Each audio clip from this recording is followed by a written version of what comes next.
Welcome to the show. It's time to unwind with Dave B and Dave D, the best brews you'll find. Craft beer talk, it's a passion we share. From hops to malts, we're taking you there. This is Daftaboutcraft, where the good times flow. Sit back and relax, let the flavors glow. Brews, news, and views, we've got it all right. Cheers to craft beer, let's raise it tonight. Daftaboutcraft, the craft beer podcast.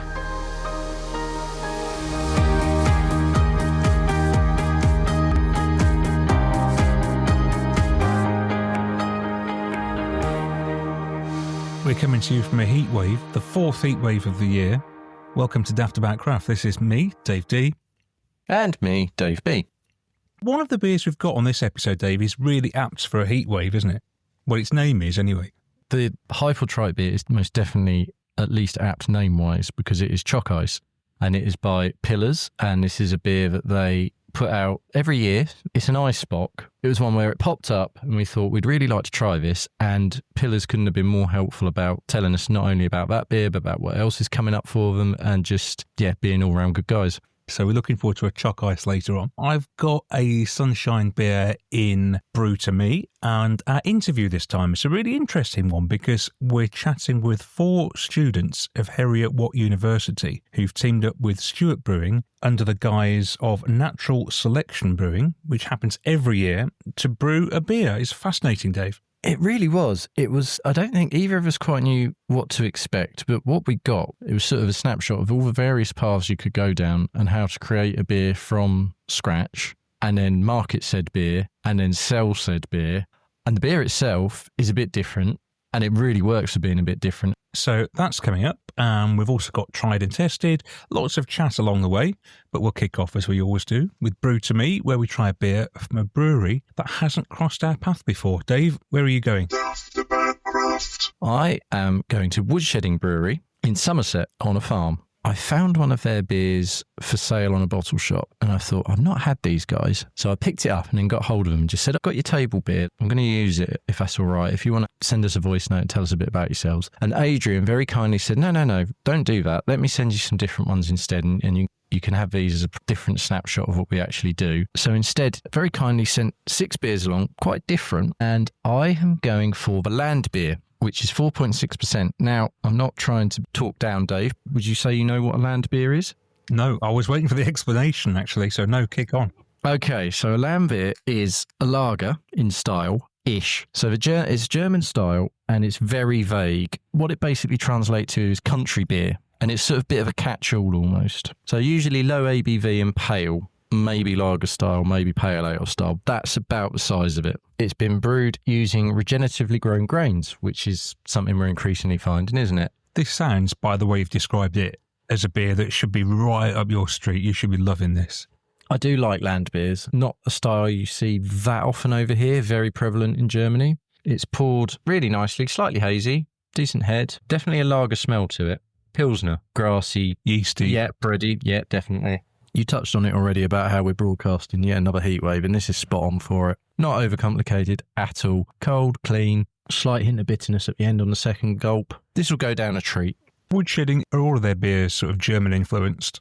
Not all, but they definitely like to sort of be a little bit more out there with what they do. They are striving to do something quite different that not every brewery's doing. No, and I think you probably are actually a bit more on it than me there, Dave, to be fair. So you've got a Dunkel, you've got an Anglo-Bavarian Pale, a luncheon ale. So I would say this coming in at lower ABV, very drinkable German influence. That would be how to bracket them. We like to find breweries that have got a bit of a twist, and a lot of these twists involve European styles, British versions of European styles. Yeah, and this is done very, very well. You're right, actually. There is enough of a twist. If I had this in Germany, it doesn't quite taste fully German. Yeah. So a German version, I would expect to be that bit more bready, yeasty, which you mentioned. This isn't. This is a bit more levelled off, which would be the sort of British take on it, I think. But it really works for me.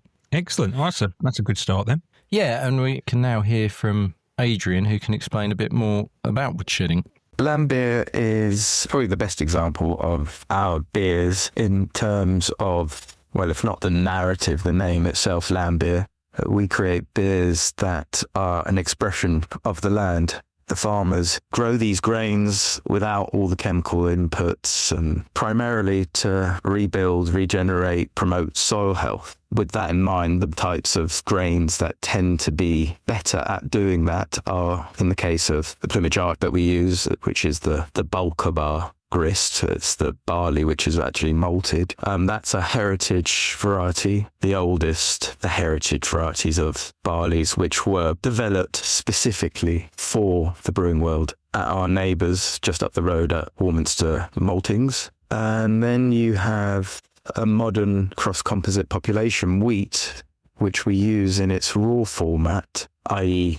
it's not malted. So in the case of Landbier, it's really a rustic lager because of the fact that it uses these untraditional grains. You may not really find an unmalted grain in a Helles or other lager types. So in that respect, it's really an expression of the land, the two places where we get our grains from. We also go directly to the hop farmers, the two that we get all our hops from. One is a German and one is English, down in Kent. Largely, this is, I want to stay connected to my German roots, so there's an emotional tie as much as anything. All of our beers really are either an English style or a German style, so in this case it's a German Landbier, and we use Tettnanger hops from Tettnang and some Goldings from Kent. These hops we identified as really, again, being the best examples of hops in terms of the expression they give of those two regions. So you get a bit of the honey, and Tettnang, it particularly gives a grassy, herbal, delicate aroma of silage, which is a byproduct of another green matter that is compacted, and I guess it's a fermentation in itself, and gives a lovely sweet aroma. Here up at Westcombe Farm, we actually use the spring water that is here. Again, one of the what we might consider rustic aspects is that bar using lactic acid to reduce the alkalinity. The water is unadulterated in as much as not using any other minerals to build up a profile. We're not trying to mimic precisely a water profile. So the calcium levels might be a bit higher than we might want, but we make the best that we can do. So again, in that respect, it is an expression of the land. A 4.6 easy drinking rustic lager. Thanks a lot, Adrian, for talking us through that. Yeah, Adrian very kindly sent these out not all that long ago, but we've been busy with the podcast, haven't we? We've done plenty, but we've actually had a bit of a cushion. So some Brew To Me's have stacked up slightly, which is always mildly infuriating because they sit there waiting to be drunk. We talk about Brew To Me candidates stacking up. I've had one sat in the fridge for yonks, to the extent that I hope it's going to be okay, but let's presume it will be. Ever heard of Shandy Shack? No, not a clue. So they've been going since 2018, so what's that, 7 years? And they started off by mixing lemonade with craft beer, just experimenting, seeing where it took them, and they found they could come up with some really nice flavours. So then they started brewing this stuff themselves, and they've got a whole range of these low ABV shandies. And what I've got in front of me is a pack of 4 with a glass. Oh, Look. wow. Wow, okay. Now, these have been sat in the box. I haven't opened the box, I haven't done anything with it. I've had them for ages. So I'm going to open it up right now. So I've got my Shandy Shack glass here, and I've got 4 beers to choose from. I've got an IPA shandy, a rhubarb lager, a ginger beer shandy, and an elderflower lager top, all 2.5%. It's either the rhubarb or the elderflower, I think. Yeah, I'm tempted for elderflower, so let's do that. Although I'm going to take the rhubarb out as well because the weather is so warm. I might just fancy a second one. I mean, the elderflower for me is one step away from like dandelion and burdock, isn't it? It's that kind of vibe. Oh, good. We're still in date. That's the main thing. I was just a bit worried they might have gone past. No, the date is February 26th, so that's all good. Right, let's pour this out. Looking forward to this. So where is Shandy Shack based then? Right, they are in Oxfordshire, which is interesting that a brewery can last for so long, and their beers are quite readily available in all sorts of outlets, and we don't know much about them. You watch, this will be one of those where I'm going to go somewhere in not too distant future, and straight away there'll be Shandy Shack there and all. You'll see them everywhere now. Oh my goodness. Yeah, that is very nice. You know, on our special bonus episode recently where we had the beer tasting with the professionals. Yes. But sometimes a beer is just really nice, isn't it? It just hits the spot. The elderflower comes through. It's lemonade-y, it's beery, it's barbecue beer that's not going to get you hammered. That's very, very drinkable. It sounds a bit like mine in the same but different in that it's doing what it says it should and you really enjoy it. And that's all you need. You don't need to be picking out different bits and bobs right now. You're just quite happy with sort of first drink of the day. This is described as being a light, crisp Pilsner topped with a splash of fruity elderflower cordial. And yeah, I get that completely. That elderflower cordial is there at the start. Then that sweetness gives way to the lager, to the Pilsner. It just makes it incredibly drinkable. Goodness. Yeah, I might have to open the rhubarb one as well in a minute. And they're only small cans, it's worth saying, isn't it? They're only 330, so it won't take long to get through it. Arguably, I could easily smash through a few. But I am getting more conscious that I do try to drink a bit of alcohol-free these days. Talking of alcohol-free, we're going to have Ben on Sober Boozer to talk about his latest finds in the alcohol-free world. I met Ben recently at the Great British Beer Festival, and I was talking to him, and it's very interesting, actually. He's had quite a bit of negativity on the socials about what he does. And people saying, oh, you know, nobody's interested. It's just alcohol-free beer. It's got no place. And some really nasty stuff, which is bizarre, isn't it? It's bizarre and it's unwarranted. I don't seek it out, but that doesn't mean it doesn't have a place. It 100% has a place.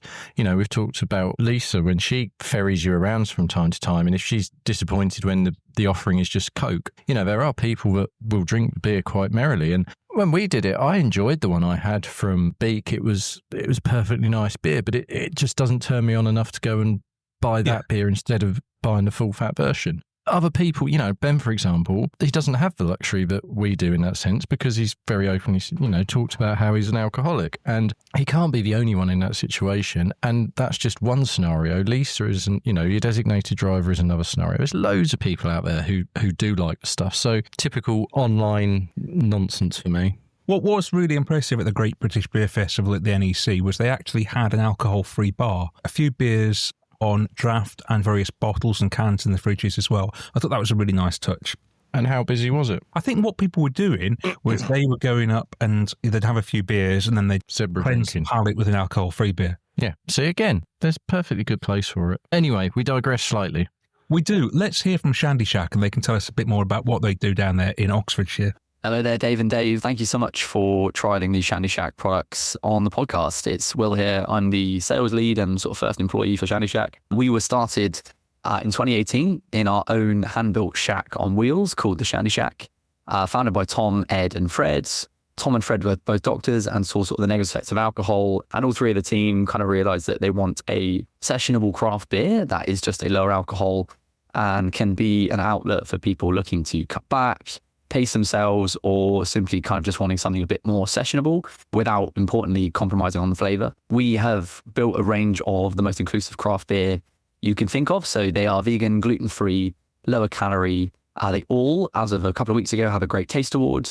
I understand you guys have tried the elderflower lager top, which is great. Probably our most popular of the range. And that is made of a crisp Pilsner, kind of topped with fruity elderflower cordial. Again, that's 2.5%, vegan, gluten-free, and just super easy to drink. It's perfect for this time of year. So I hope you guys enjoyed that. We, as of today, as the business, we're actually available for both our raspberry lager and elderflower lager top in about 200 of the larger Sainsbury's stores up and down the country. You can definitely go and grab us in the craft beer aisle there. But we also make a brilliant IPA shandy and a ginger beer shandy, which is my personal favorite. So the kind of direction of Shandy Shack is proving that shandy can be bold, inclusive, creative, and something kind of nostalgic, but worth talking about.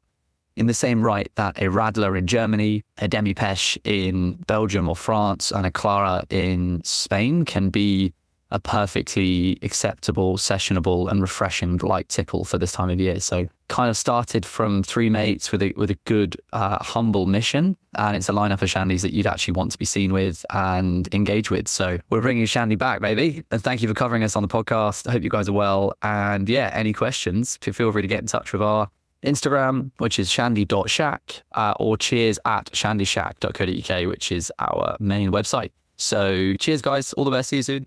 Well, thanks very much. It's fascinating to find out about these breweries we know so little about, and I've really enjoyed that. I've got one tiny little mouthful left there in the glass. That's going to go. And I've got the rhubarb lager on the sidelines there for a bit later. I'm going to really enjoy that. Like we say, weather's hot. You don't want great big beers necessarily in this weather, but these are absolutely ideal. So if you're out and about, but if you see any Shandy Shack, get yourself some because they're really well priced as well. And on their website, free postage and packing over £20. So the £20 threshold, which is very low, isn't it? Very low. Big thumbs up for Shandy Shack and for Woodshedding. Daftaboutcraft, brought to you with mosaic board print, makers of supreme beer mats. Over the years, we've spoken to plenty of brewers who've been students at Heriot-Watt University in Edinburgh during their beer journey. And each year, since 2011, 4 students from the university have had the chance to brew their very own beer in conjunction with Stewart Brewing, one of our favourite breweries. And we are joined by Kinga, Liam, Rusty and Ben of Natural Selection Brewing 13, this year's chosen ones, who've recently released Golden Hour. Welcome to the podcast. How are you doing? Very good. All good. Thanks for having us. First, a heads up for the listeners. There's 6 people on my screen here. This is mental because it's usually just me and Dave and maybe one other person. This is a lot going on here, so hopefully it'll all work. First up, have we all got a beer? Go on here, yeah. I can see glasses being raised. That is good. They're not all your beer, but Stewart beers as well, I think. So that's fine. We'll allow that. Right, so who's going to take the lead? Who's going to talk about what you do and how all this came about? So Kinga is the brewer, so maybe it's best she talks us through the process. So it starts in November, like a cover video. We all had to send in one. And then they invite you over for an interview where you had to present what sort of beer you would make, what role you're interested in, because we all had different roles. And then essentially they just chose us in mid-December. So the first time we really sat together as the 4 of us was a month later in January. And then we sat together with the people at Stewart, who we did the beer with in collaboration. And we could tell them what our plans are, what beers we want to make. And then we had a timeline set up on how many trials we can have and when we can make the main one. And it was just like initial way of planning before we got to work. I think a week later, we made like 2 beers, and a week after we made another one. So in like 2 weeks, we had 3 beers made, 100 liters each. So it starts off very strong and then it kind of settles down as we go along. And then it picks up at the very end when we were about to launch again. So just to go back a step from that as well, were you sort of essentially thrown together as a 4 and be like, right, you're now a team? So the 4 roles, but even if you apply to, like you show interest in one, they might give you a different role. So I think most of us, we applied to different roles than what we eventually got. And you just kind of move along with it. We knew each other from the course because it's kind of 50 people-ish on the master's course. So you kind of know each other by November. So we knew who we were up against, who was interested. We talked about it a lot. But roles-wise, I think we all got something new to work with. And as a team, we never worked together as the 4 of us because teamworks are not very popular on the course. So in that sense, yes, we were just kind of thrown together. So, Kinga, you were the brewer. What roles did everybody else have? So I was project managing, Ben was in charge of the marketing, and Rusty was in charge of sales. Between the 4 of us, we kind of divided and conquered. But there was scope to help out each other and to be supportive. And just picking up what Kinga said, but you might not have had those roles in mind. Is one of you essentially 2 people who might have wanted to be brewer out of 4 amongst you, or did it all fit into place quite nicely where it was like, oh, I know, actually, I quite want to do sales or I quite want to do marketing? We applied for the sales role. I was really glad that I got that. Conversely, I wasn't initially going for the marketing role, but I'm glad that I did in the end. It was a pretty cool experience to see something from the different side. So I think everything worked out for the best with who got what. I'm pretty sure everyone's happy with what they did. So if you've all got major aspirations of going into the brewing industry and into the beer industry. Yeah, pretty much. I would say so. Or did this experience make you want to do it even more? Or did it put you off in any way? Yeah, I would say, obviously, with the course, we get a lot of the background learning, but this project specifically has been really helpful in terms of getting that practical experience that I feel was missing.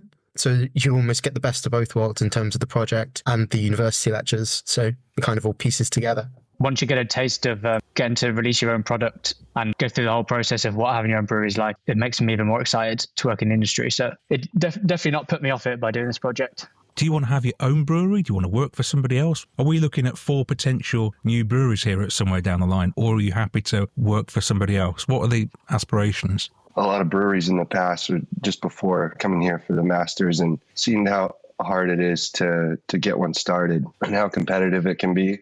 For that reason, I think I'd probably like at least a couple more years just working for somebody else before jumping into like my own production or something.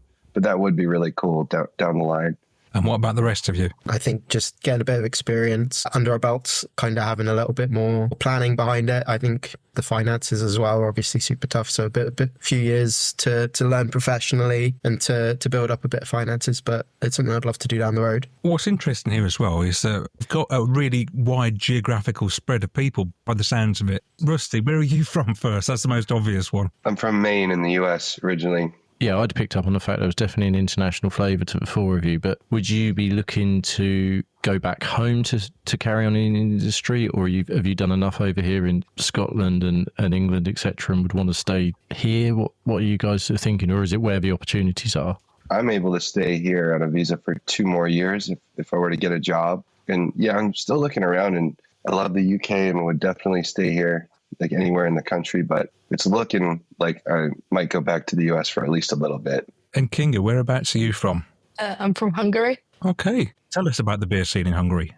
I always sound awful when I talk about the beer scene in Hungary because I genuinely just think it's mainly cheap lagers and some fruit beers. Like we get a creek once in a while, and we really enjoy putting fruit in beer just to have like an apricot lager again. There's no variety as much as I would enjoy it.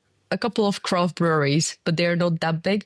So I think over 80% of the population would still be drinking your average cheap lager that you can buy for £1 in a pub. So yes, planning on staying in the UK. I think there's more variety. There are more opportunities and more opportunities to do something a little more interesting.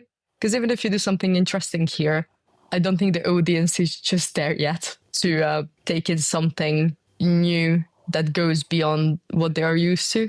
But yeah, the plan was always to stay in the UK and kind of explore that a lot more, or go to different countries where the beer scene or the spirit scene is a bit more vibrant and fresh than how it is in Hungary, for example. Maybe there's a gap in the market in Hungary that you could exploit. I'm very afraid there's no interest. We talk about the UK being behind America in terms of the beer scene. So say the UK is a couple of years behind America. How far behind the UK would Hungary then be? I feel like people are just genuinely not interested in new things, or they're not aware of new things. So when I had talks with different people, and when you talk about like lagers and ales and stouts, and you just mention all of these styles, and they just don't know what you're on about. They just know the brand that they are drinking, and what they are drinking is just a lager that is kind of watered up. I feel so bad talking about it this way. That is what I kind of grew up with.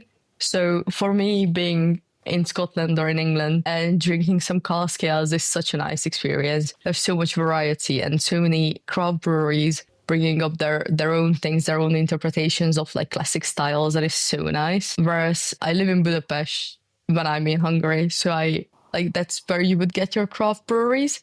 And I can list you maybe like 3 that are like relevant in any way. And their most popular ones are yet again fruit beers. That's the range. Lagers and fruit beers. And nothing really in between. I don't really spend that much time here anymore because I'm mainly in the UK, but I don't really hear anything of the sort of anything like what's popular back, like hazies coming up. I don't think people know what a hazy is here. There are many things that don't have a direct translation just because we don't really have it. Even IPAs, people are not really into it. We have a wit beer. People were like a Kronenberg 1664 with a slice of orange. That goes big. And I think that's about the excitement we get. Well, as we're talking, I'm just sipping away on this beer. Have you got yours open as well, Dave? Yeah, so I wondered if it might be easiest if you tell us how this beer came about. What was the process? Was it the beer style? How did you all go into your various roles? How did we get to what we've got in the can, which we'll get to at the end?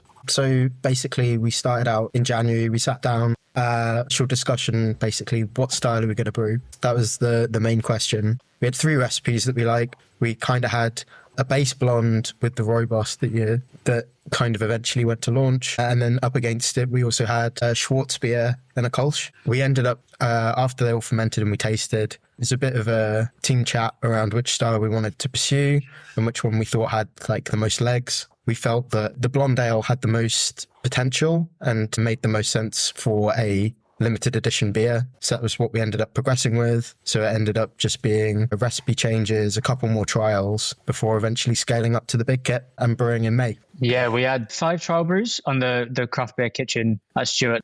First few trials, we're trying the different styles, like Liam said. And then once we decided we're going for the rooibos infused blonde ale, we had another couple of brews to work out the base blonde and also how strong we wanted the tea flavor to be. So we could play around with that. And then by the time it came to the main brew, we were pretty happy with the quantities and ratios and everything. So we were good to go by that point.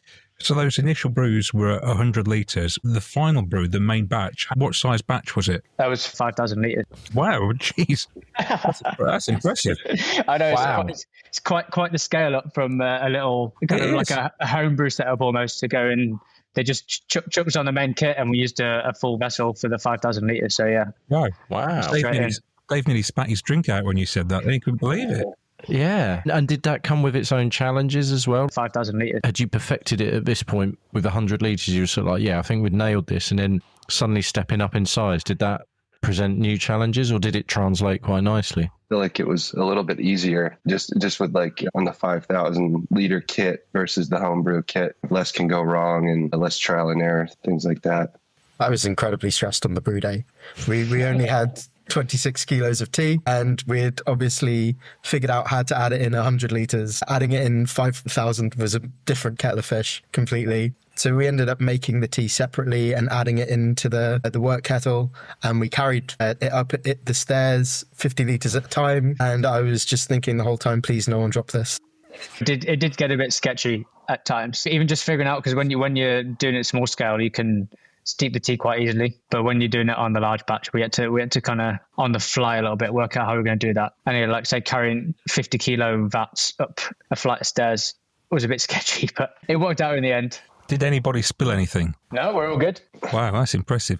So just to reiterate for the listeners, this is a Rooibos infused blonde ale we're drinking here. It's very niche, that is. When we were first deciding what style we wanted to go for, doing something different. If you got a one shot, you may as well make something more exciting. So that's kind of, I mean, it was more Kinga's idea, so she can probably elaborate on that. But that is how we came to that decision. So Kinga, yeah, you've told us how non-existent the beer scene is in Hungary. So did that sort of influence wanting to really push? When we had to apply back in December, you had to apply with an idea. And that was the whole idea of the interview, that you show up with an idea and you have 5 minutes to present. And you need to win over people at the brewery, people at the uni, that it should be you doing the project.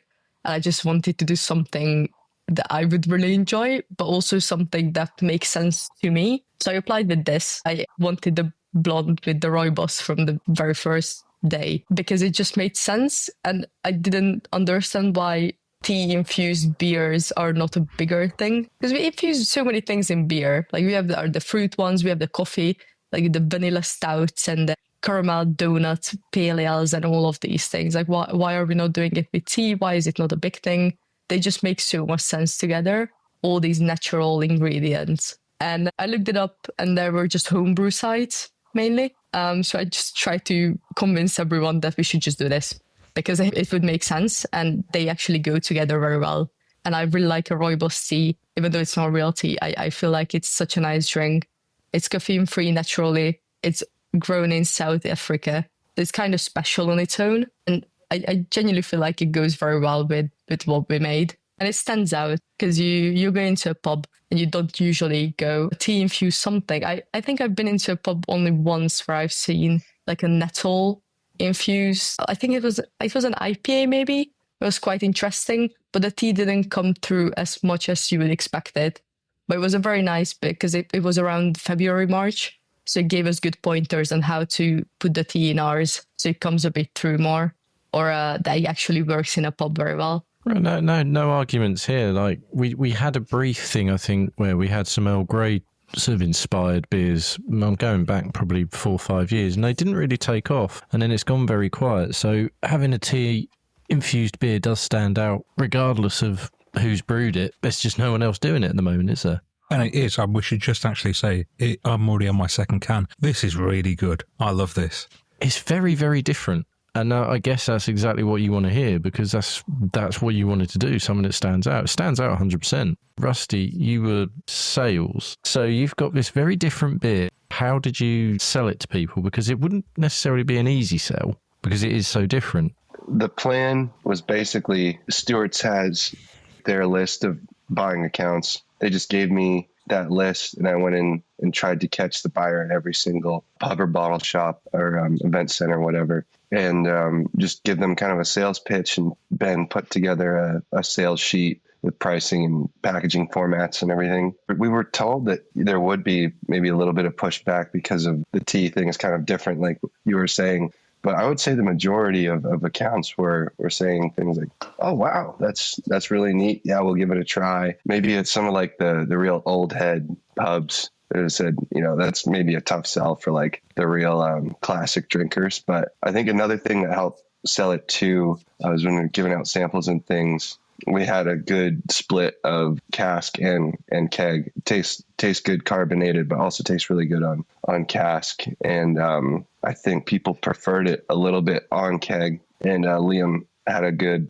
catch kind of at the beginning when we figured out our packaging format split to go keg heavy. And I think that definitely paid off. And it is kind of a refreshing, crushable drink that I think the carbonation really, really helps with. No, I'd agree with that. And that probably also just leans slightly, I'm guessing now, into what Ben and Liam were doing. So talk us through the name of the beer, Golden Hour. You've got the logo to go with it as well. It was obviously, it's a whole project. It's all been very thought out. How did all that side of it come together just to put the whole package? You've got the beer. What else went in? As King was referring to earlier, when we applied for the project, you had to say what your perfect summertime beer was, or a beer that's going to be launched in summer. So the theme is around summertime in general, and as sunny as it can get in Scotland. So it's kind of a loose theme. I think you wanted to fit in with that. It's a blonde golden style ale. So the name Golden Hour kind of fits in with that. It's got the imagery it conjures up, for me at least, of sunshine and nice summer evenings. And the can is a good companion for that. The beer itself is a good companion for a summer's evening with friends or at home or wherever you're at. So that's kind of where the name came from. And then the imagery kind of reflects that with the evening sun and the colours that reflects the reds of the Rooibos and the golds of the base beer as well. So it kind of all ties together. The name of the brewery itself, Natural Selection Brewing, that was established 15 years ago when it started. So every year we're Natural Selection 13, but it obviously goes 12 down to 1 below that. Gotcha. So that was the project that was given to us already. The logo for the actual brewery itself was more like a sunrise, sunset, kind of whatever you want it to be, kind of a metaphor for the project coming and going as the sun does, in a loose sense of it rises and then it sets for another year and it keeps coming around. So that was kind of where I was going with the logo, whilst keeping it kind of crisp and clean and minimalist, a stylish look for it as well. Just kind of build on that. One of the things Stuart's pitched to us as like one of the aims of the project was to establish a legacy for the project. So I think us creating the logo for the brewery really helps, gives it a bit more recognition. I think with the packaging as well, we knew that we were always going to be in the Stuart's cans that have the black rim around the top and the bottom. So we really wanted to make something that would work with that format and wouldn't clash with the cans that we knew that we were making with. I was going to say that works so well, because when we received our pack, we got 2 cans of that and we had 4 other Stewart beers. And it was just like getting 6, because they've done it before. They're very good to us and they've sent us 6 beers in the post a few times now. And it was just like getting 6 Stewart beers. They fitted in so perfectly. It was like, so kudos to you guys for that. It works exceptionally well. You've definitely nailed what you wanted to do there. So has it always been Stewart Brewing that's been associated with this project right from the very start? Yes. And yeah, it's always been a collaboration with Harrier Watt and Stewart Brewing. Presumably they were hugely supportive, because they seem such lovely, lovely people at Stewart. We have quite a bit to do with them. We talk to them quite a lot. And they do seem so supportive. Were they there to help you through everything and answer every question you got? 100%, yeah. They were very supportive, but also not micromanaging or stepping on our toes. They gave us the freedom to do what we wanted to do, and they were like the support network or safety blanket to fall back on if we needed them. but gave us the freedom and trusted us to just go ahead. They're footing the bill at the end of the day. We're using their kit, is their name's associated with it, so they have a lot more to lose, but they trusted us the whole way through. So that was pretty awesome, I thought. And who, just out of interest, who are you dealing with at Stuart most of the time? Between the four of us, there was basically a team of four effectively assigned to us. So we had Craig, the head brewer, and then we had Lewis and Jack in sales and marketing. We had Nathan in the craft beer kitchen as well. Yeah, I was expecting Nathan and Lewis to come up. Those are the names I was looking for. So yeah, you've covered that. Yeah, great. Yeah, they seem like really, really good, fun people to work with as well. Yeah, they are. We got set loose with some rough ideas to begin with, and they just helped us out, gave us some pointers if something was a bit too crazy or not quite right. But like I said, gave us the freedom as well. So they struck the balance. They were really good with us. I'm intrigued by this. What's it like to go out to a pub and see the beer that you made being sold? That must be out of this world. It is insane. We went to Jolly Judge, and we knew it's going to be there because of like sales. And the funny thing was that a couple of days before we went there, I think Liam had a talk with them, and they were like, I might not come on for a couple of weeks because of changeovers and whatnot. I went there the following Wednesday, and it was already on. Walked in, and we both asked how the beer is doing. And they were just like, why are you interested in this? So we told them we were part of the project. And it was so interesting that like half an hour later, someone came in to order the beer. And he kept asking the ladies working at the bar about the beer. And they were just like, two of them who made it, they're here, if you want to have a chat with them. We had this like complete stranger walk up to our table with a pint of our beer, just wanting to compliment it. Oh, this is a great beer. I have these questions. And then we just answered these questions, and he was so happy, and then he just left saying that this is a great beer, thank you. And that made the whole experience a lot more special. That not only we were just drinking our pint in Jolly Judge in the middle of Royal Mile, but also talking to complete strangers that just enjoy it so much that they go the length of asking about it. It's a very, very special thing. Beer people don't mind asking questions, just coming up to you out of the blue and asking you questions. No, that's awesome. That must give you a lot of enthusiasm to kick on and really work in the industry and make more beers. But when you get that feedback of people, it really spurs you on, I imagine. Yeah, 100%. Yeah, I think I'd be broke if I had my own brewery, to be honest, because I'd just be going around all the pubs, buying my own beers and drinking them everywhere. I get excited every time I see the logo and keep buying them. That's what it's been like the last week or two, walking around town trying to find places that know I've bought it and see if they've got it on or not. But yeah, it's definitely very exciting. Have you all had so much of Golden Hour now that as much as you've enjoyed bringing it into the world, are you all sick of it yet? Or if someone gave you a can of it or put a pint of it in front of you now, would you still drink it? Absolutely. It's so sessionable. So like you could drink tons of it. And is this everybody's favourite version? Yeah, 100%. I will just say, as a brewer kinger, you're not supposed to ever be quite 100% happy with it. We found that doing this podcast for enough years now, but brewers always want to do something. If they had their time again, they'd tinker with it again slightly, would you? I mean, I'm sure she would. I don't have the time again, so I need to be as happy with it as possible. And even if I want to change things with it, or I had more ideas, the feedback is just so positive. Like, I can't let myself down on like, oh, but what if we change this or that? Because everyone's been genuinely, from strangers to people like course mates, to people at Stuart, to faculty of our uni. Everyone's been just so incredibly positive about this beer that it makes all of your doubts kind of go away. That's all I want to take away from it. It's not what I want to change. I want to take away the fact how it made others feel. And it made others feel in a way where they only bring up positive things. And that's enough, I think, for this project, because that's all we could ask for. That's actually really interesting because, of course, you don't get a chance to brew this again. This is it. There's no point thinking about finessing it or changing it because this is the final iteration of it. You can't go again. So what happens next for all of you? What's the next stage? What does the future hold? We've finished with lectures and everything, so it's just a case of doing the write-up, which is about this project for us. And then we'll graduate in December, and then it's off into the big wide world for a lot of us. Is it just, it makes me sound really old, is it just because I'm a bit older and would be a bit worried about doing all that? Or are you just like proper like, can't wait, want to get out there and just get into it all now? Yeah, from my perspective, definitely. Doing the courses, giving us all an awesome foundation in brewing and distilling, whichever we want to go into. and getting the taste, like I said before, of the practical experience and kind of raring to go. Not have to do late nights in the library anymore and just have a sensible day in the brewery and then get to go home at the end of it as well, which is another bonus. But yeah, the everything that we've learned sets us in good stead, so we're all good to go. Would any of you be interested in doing distilling out of interest? Or is it all going to be brewing? Brewing for me. Brewing for now. It was distilling, but after this, it is brewing. I don't know about you, Dave, but I'm really fascinated to see where these 4 careers go to. Obviously, we're just presented with a snapshot, but you all do seem really well suited to your roles from how it's come across. Kinger's enthusiasm for brewing shines through. Rusty, I can imagine getting, like, if I was owning somewhere and getting waylaid by you trying to sell me something, that's quite easy. I can see Ben doing the marketing. I can also see Liam overseeing it all and it all coming together. So I can see why you won. Like, it does make sense. So just out of interest, actually, did you get to know what you were up against? Like, what some of the other people brewed and whatnot? And was there anything you were particularly worried about when you heard of her brewing that and you thought, I should have done that instead? Or were you always just like, no, we know we've got a winning formula here?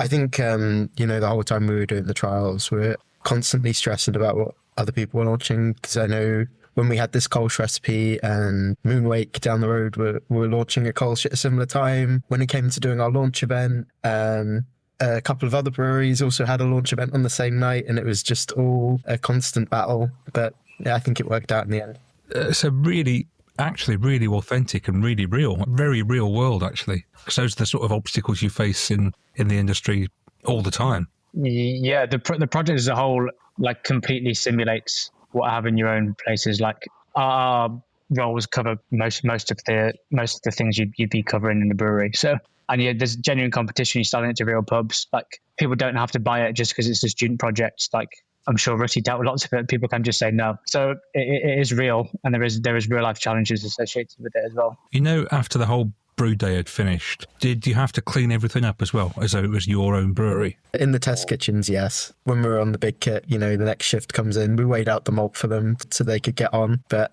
outside of that, it was just, business as usual for the brewery, just with the 4 of us kind of helping out and trying to get on. Absolutely fascinating. Dave, what are your thoughts on the beer then? Because I've nearly finished both cans. I'm not far behind you, actually. I think the big thing for me is what you've done, you've exactly nailed, because Rubios is the flavour which for me dominates, and that's no bad thing because it makes it a different blonde. Even the colour of it is more, it's not quite a blonde in colour, is it? It's heading more towards amber. So straight away it's a bit different. And I'm really fascinated by that idea that you said, Kinger, about how tea and beer should be put together more, because you're the first person in 5 years of us doing this that said this. And I'm really interested, perhaps this is a bit of like I say, there was a brief couple of things of people doing Earl Grey beers and that died off. No one's done anything like it since. It's really fascinating, and I really like the beer. It is, as you guys have said, it's super sessionable, but it does taste different. I'm going to remember this beer. This is what we always say on the podcast. Will I remember this beer in a few weeks' time?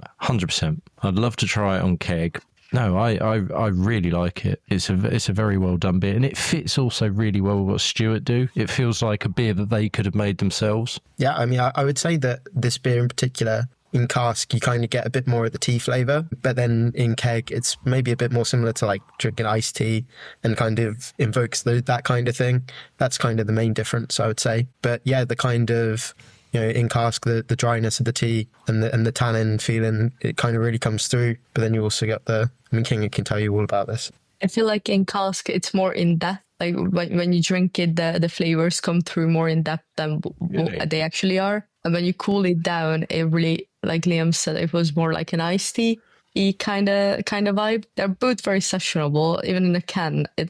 I'm quite happy with how all versions of it are good for what they are. Because we had concerns about it. If it would work in keg, if it would work in cask, if it would be too sweet in cask. So we had these issues that we had to come over during the trials to make sure they wouldn't be too much in either format, because it's going to be the same beer and it needs to fit all of these 3 to tick off all of these for the project and for the sales. The thing that fascinates me the most, I touched on it before, is where you all now go with your careers. Now, can you please keep in touch with us? I'd love to follow your what happens next. It'd be good to get you all back on either next July when you're 6 months in, or when you're a year removed from being graduated in December, and we'll have if you all want to come back on and we can have a chat and see where you've ended up or what you're doing, that'd be really interesting. Daftaboutcraft.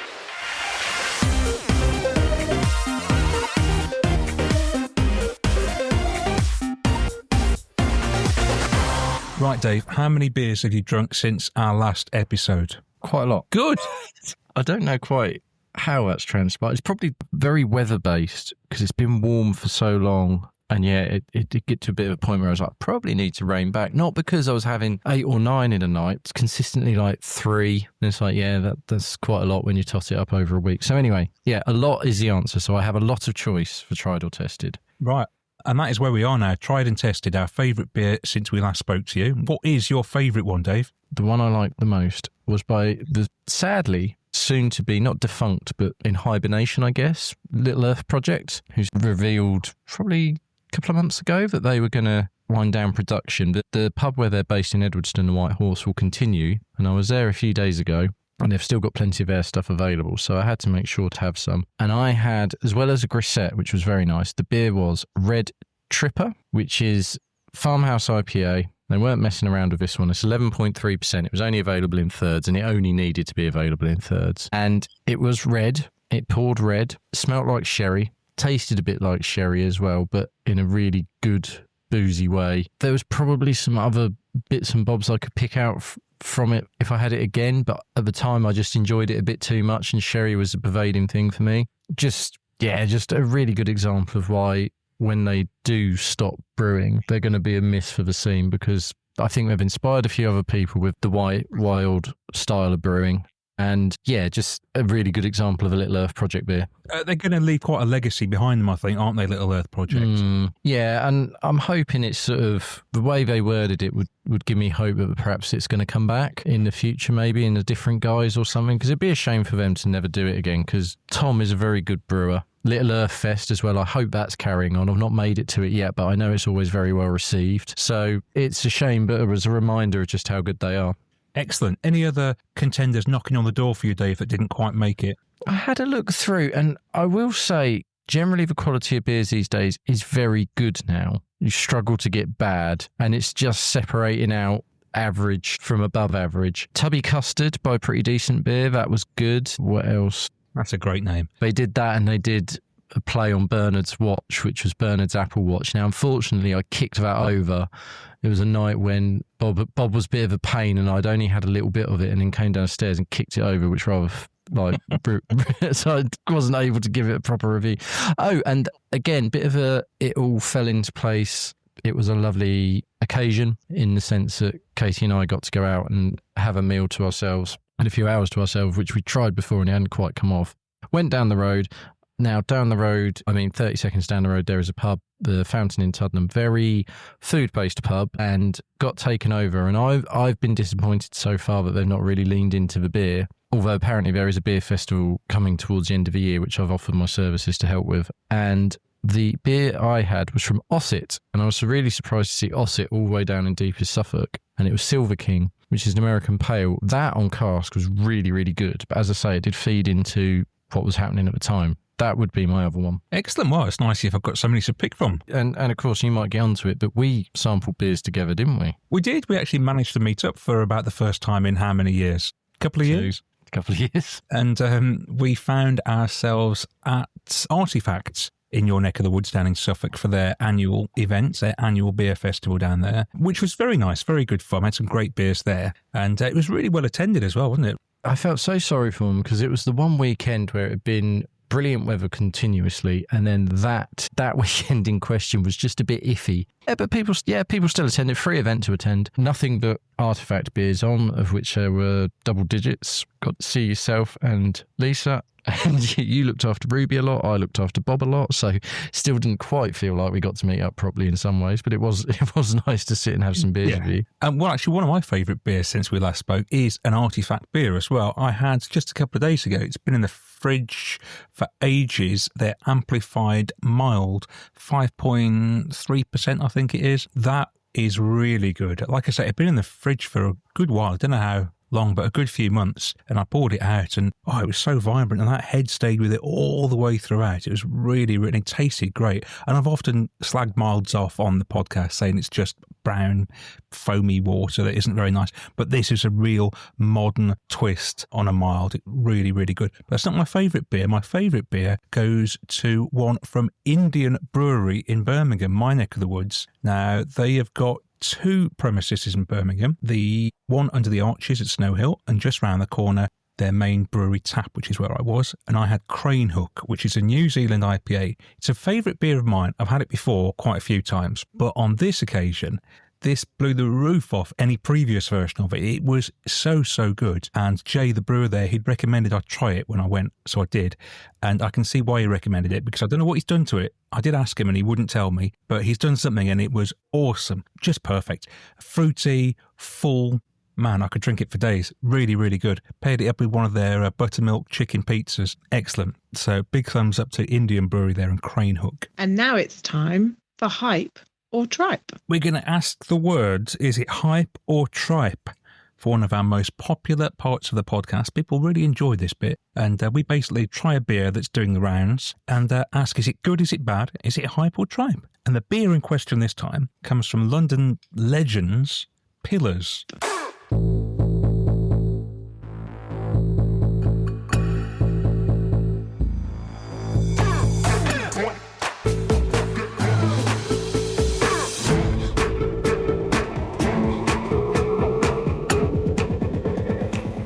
I can't say I've had that much Pillars in recent time, but there's a new bar open not far from me, and one of the beers they've always got on is a Pilsner from Pillars. And I went in recently and I had 3 pints of it. Now, it's very rare for me to have 3 pints of the same beer on a night out, but it was so good, I did. And it sort of reinforced to me how good Pillars are. And when we saw this beer come up, we thought, we're going to get this for hype or tripe. This is Choc Ice, a 7.4% Eisbock. Dave, what are you expecting from this beer? I'm not quite sure, to be perfectly honest. Pillars just do lager. So this is what it is. It is a lager beer. And it is their bock beer. But an Eisbock, as Peter from Pillars will explain in far better detail than I can, is not the right word. It is lagered. Free and then freeze distilled. Exactly. At very, very low temperatures. Hence, Eisbock. So a bock beer, for me, should be quite malty. See, the Choc Ice bit, I don't necessarily, it should be malty, but is it going to be chocolatey malt? That's new. I've not really had that before for a bock. That's what I'm expecting, chocolate malts. So I'm thinking malty and full. Yeah, the chocolate's a new dimension. That's about it, really. That's all I sort of know. An Eisbock wouldn't be a beer I've had many of. I've had a few bocks from time to time, but not for a while. Oh, wow. No, this is a bit chocolatey, isn't it? Mm. And it's more plain than milk chocolate, I would say. It really reminds me of like Bourneville and that kind of chocolate smell. Dark chocolate, yeah. But not dark to that sort of 70% cocoa and all that. It's sort of still got a bit of sweetness to it. Right, I know what this makes me think of. I've just had a little bit, and I know exactly what it makes me think of. Go on. And it makes me think of a rum and raisin ice cream. Now, I had rum and raisin ice cream last week because it's my favourite, and I can see where you're coming from with that. It doesn't have quite that punchy, rum-soaked, boozy bit to it, but it does have the other bit. Gosh, that's good. It is, isn't it? It's so good. All of Pillars beers come in the little stubby bottles, and which is so cool. They're so cool. I love those bottles. I've fallen in love with these bottles. They're just immense. I just want to get more and more of them. What they remind me of initially is when because I think it sort of chimes with when we started doing the podcast, Dig Brew at that point were in their bottles with their wax tops. Yeah. So it reminds me of that, and they were brilliant. And it also reminds me of, although not brilliant, it reminds me of one of my friends' dad used to buy those French stubbies from the supermarket. And that was one of the first sort of beers I was ever aware of, like Saint Omar and things like that. There was like various sort of Kronenberg knockoffs in those little stubbies, weren't there? Yeah, they all tasted pretty foul. But when you're first finding out about beer, they're sort of something that invariably you end up having a couple of. And they're just really cool. And I find with Pillars, with these, it's very clever because I'm like you. It makes me want to buy more and more and more of them because they just don't last. They don't last in the 330s. They go down so quick. Yeah, we love anything that isn't in a 440, don't we? We love the variants. the 500 ones or the 330s, something different. But yeah, you're right, they don't last long. They were kind enough to send us a box full of their beers, and we must comment on the box as well, Dave, because how fantastic was that? Yeah, again, like the box is awesome. We got 2 Hells, 2 Pills, 2 Choc Ices, which in itself is very generous because the Choc Ice retails at £9 on the website. So not a cheap beer, but when you taste it, it's worth it. And 2 Fest beers. Peter will tell us a little bit about them coming up because it will be Fest beer season soon. But it came in a lovely box, which, and again, very clever because you could see if you ordered 24, you'd actually have all the holes would be filled. And I did sort of think, yeah, I could see why I'd want to do that. Just like an awesome experience. They also do some limited edition bottles. There's a sherry bock, a coffee bock, there's a reserve as well. So there's a few bits out there. What are you doing to me? You know I'm going to have to go and buy all these now. Well, what I was getting at actually is you could fill a box of 12, you could get 12 of the Hells or 12 of the Pills, so 12 330s. What do you reckon? 12 330s. Well, if they're all the same price as the Eisbock, it would be quite expensive, but I think you're going to tell me no. No, these are just the stock, your Hells or your Pills. You could do either. You could have 12 or a 24. Right, okay. 36 quid. So you can get the 12 before shipping gets added on for 28. That's very good. That's what I think. Now, obviously, you can build your own box and then the cost will spiral accordingly, but... Yeah, well, that's what's going to be happening, yeah. Now, I'm very impressed with this. I wouldn't have had many Eisbocks, and I guess it's going to be a style that a lot of listeners aren't too familiar with either. So, right, let's hear from Peter, and he can tell us more about the style and more about what Pillars do. Hi, Dave and Dave. Hope you're well, and thanks for inviting me on. I'm Peter Kennelly. I'm the head of sales of Pillars Brewery, and super excited for you guys to try our beers. We are a lager-focused brewery based in East London in Walthamstow, founded in 2016. And when I say lager-focused, we only brew lager. We're super passionate about getting better lager into the hands of everyone in the UK, and we're on a mission to ensure that that happens, or at least try to.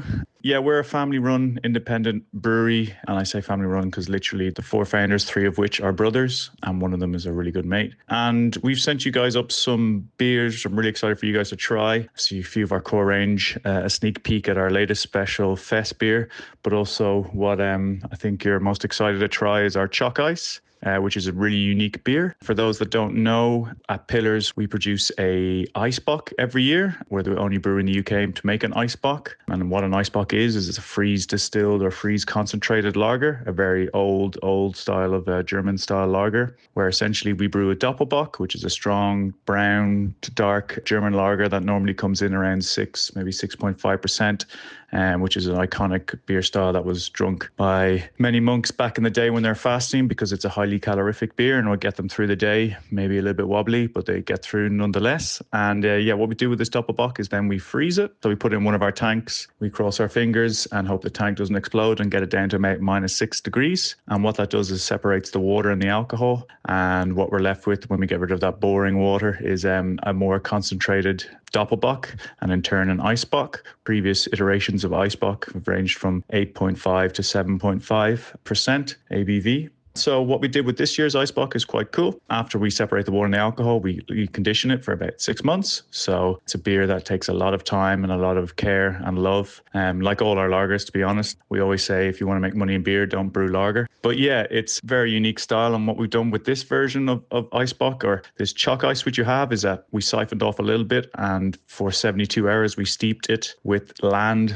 chocolate. Land are also another East London business. We like to keep things local at least. And they gave us some of their delicious Venezuelan cacao nibs. So we steeped it in that for 72 hours, which I think really adds massively to the character of the beer. It comes in around 7.4%. And what's great about not only this Eisbock, but the other Eisbocks we've made before is using lager yeast within them. Really lets the ingredients sing. It's also, I guess, dangerously drinkable because of that cleanliness of the lager yeast. And really, for a beer that's at 7.4%, it's quite crisp and kind of moreish. Yeah, we also released 3 other versions of Eisbock before this last year. and we'll release a few more again later this year. It's this last year in 2024, we released a coffee bock version and also a barrel aged version. And then we always have our standard version, which is probably our most awarded beer. For example, in 2021, it won the UK's Best Strong Lager in the World Beer Awards, kind of like the Meryl Streep of our beers, and that it wins a lot of awards. But yeah, I really hope you guys enjoy it. I hope you try the other beers we've sent you. And fingers crossed, it's not Tripe, but pure hype. Thanks so much for getting in touch, and really hope you guys enjoy the beers. Anyone wants to get Choc Ice, you can get it on our website at pillarsbrewery.com, or you can go and pound the pavements into your best local bottle shop and let them know to get in touch. They can get in touch via our website. We work with a good few distributors if it's up north, or even if it's in London, we can deliver direct. Choc Ice is a very limited run. We only put it into bottles, into small bottles. Our sunmer Eisbock goes into bigger bottles that we hand dip and hang wax, which are quite cool. As I say, I really hope you guys enjoy it. Thanks again for focusing on us, and love your work. Keep it up. Cheers, guys. Well, that's very interesting. Yeah, I guess quite a few listeners might not know that much about them. Probably not. You've managed to get a bar which has got it on in tap. Now they're in Walthamstow, which is not, it's just over an hour away from me. Wouldn't get any Pillars around here yet, and that's a real shame, because I think what they do knocks spots off a lot of other sort of, they concentrate on one style and they're nailing it. And an Eisbock, as you say, it's not a style I'm not sure I've ever had one. And I'm not sure I need to have another one anytime soon, because it's different enough that it's going to stick with me for a while. And then if I'm going to have another one, I'll probably want these guys one next year. Do you know what I mean? Well, we have got a second one in the fridge, haven't we? So we can always have that one. I'm just looking at the tasting notes on the bottle here. Like no Choc Ice you've ever tried before. Rich, silky lager with a caramelised toast-like character. Cocoa nibs for rich chocolatey overtones. Freeze concentration for an intense, full-bodied flavour. I think they've nailed all that. Yeah, when you get slightly led by the labels and that. The caramel I hadn't necessarily got, but when you say about the rum and raisin and you put it together, yeah, it's there, isn't it? Doesn't taste like those cold iced coffees or anything like that. It's not. Yeah, with a lot of these types of beers, I guess the coffee element can sometimes creep in and then take over, but I don't get any coffee at all here. That's not on the radar. No, it's just a really, really good beer. I think we've covered off the flavours. Peter's given us a really good lowdown on how you make an Eisbock. They've nailed it. All I want to do now is have more Pillars. So there's only one verdict for me, and I think there's only one verdict for you, isn't there? Yeah, we're on that hype train. Absolutely, yeah. Yeah, I'm going to be seeking out more Pillars. Basically, we love Pillars, don't we? We love their branding, we love their bottles, and most importantly, we love their beer. Massive thumbs up from us. And, well, that's about it from this episode. We're going to go and get the rest of our Pillars out of the fridge and drink them all in the sunshine, I think. But yeah, we'll be back again in 3 weeks' time with episode 76 of Daftaboutcraft. We'll see you then. Daftaboutcraft, powered by Craft Brew Festival.